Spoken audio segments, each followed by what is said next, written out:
I know there's probably been a lot of sleepless nights, people with their hands in their head just thinking, fuck, what's the recruitment market like at the minute? Here we are.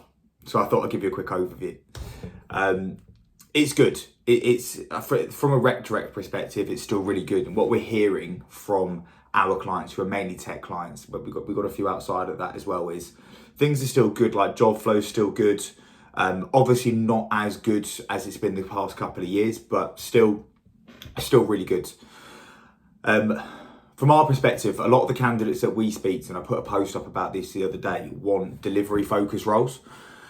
Now, clients, when we are sending them, where before we were sending delivery people through, we still get interviews and all that sort of stuff.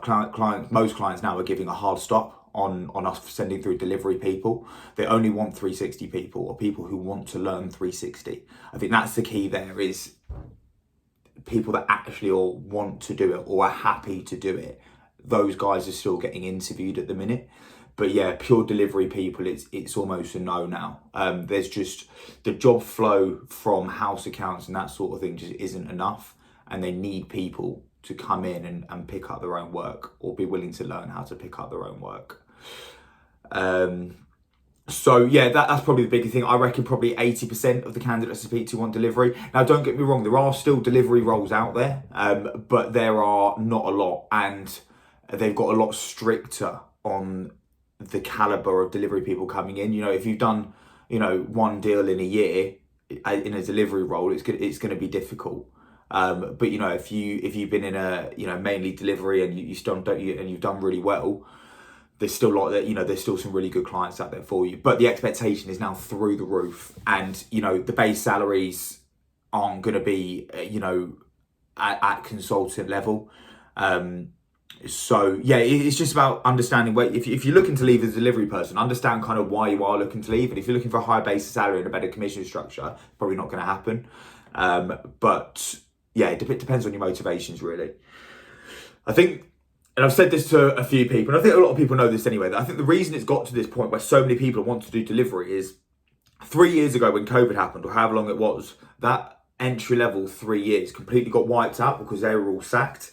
So we got to the point where it's only the people in the last 2 years, so a better way of saying that. So you've got people who've been in the industry 4 years, and then the next step down from that is people that have been in the industry around 2 years. And the people that have been in the industry 2 years came into this market where there was jobs everywhere. They were getting paid loads of money. They were on normal commission structures.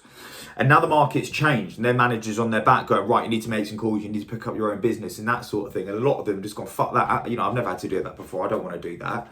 And then now they've gone into the market. So that's kind of why that's happened. It's not a fault of anyone else. I think this is, I guess, a lesson to companies going, even when things are going well, make sure people are still doing business development, I think it's just about making sure that they do something, because the people that did do business development during the time where not many people were, because there was so much incoming work, those people are still doing really well now because they took the time to go out and build relationships when no one else was. And so they're still flying at the minute.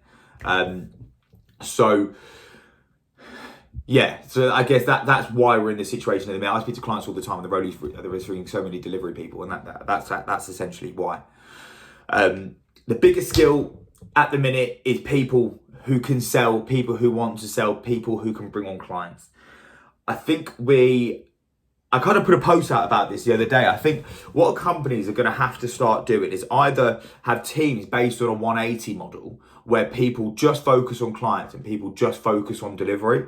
I think if you want to scale at this time, where the market is and that sort of thing, I think that's the way to go ahead. I guess where you might have the problem with that is you're then relying on people to bring in business. And so these people who are good at business development, have a track record of bringing on clients and can still bring on clients in this market, those people then get paid very, very well, which is good. So I guess that would be an option, is people building 180 based teams.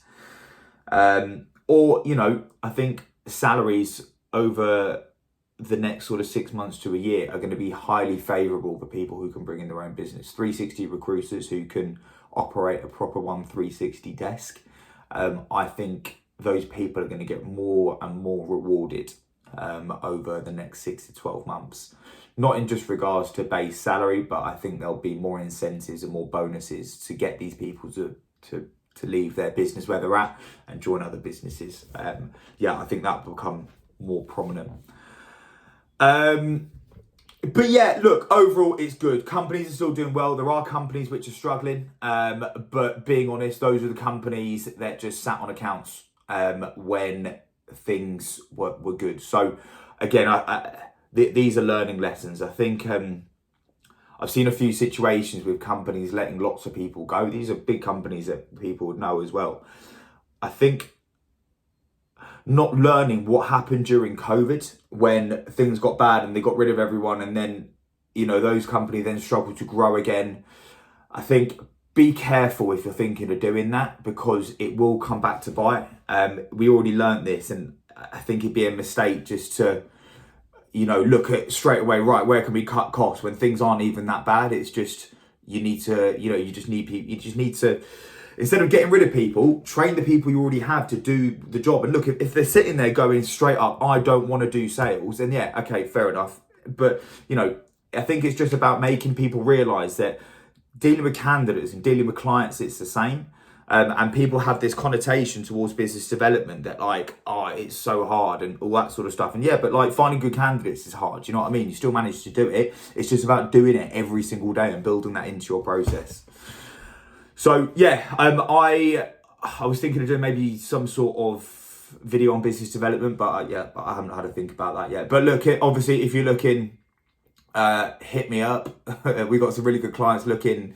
Good salaries, good commissions, shitloads of jobs as well. I think if you're good and you're in a pure sort of picking up your own business, and you think you can build more elsewhere where there's some job flow, 100%. Yeah, let me know, because there are definitely companies with still lots of good job flow. So yeah, that's pretty much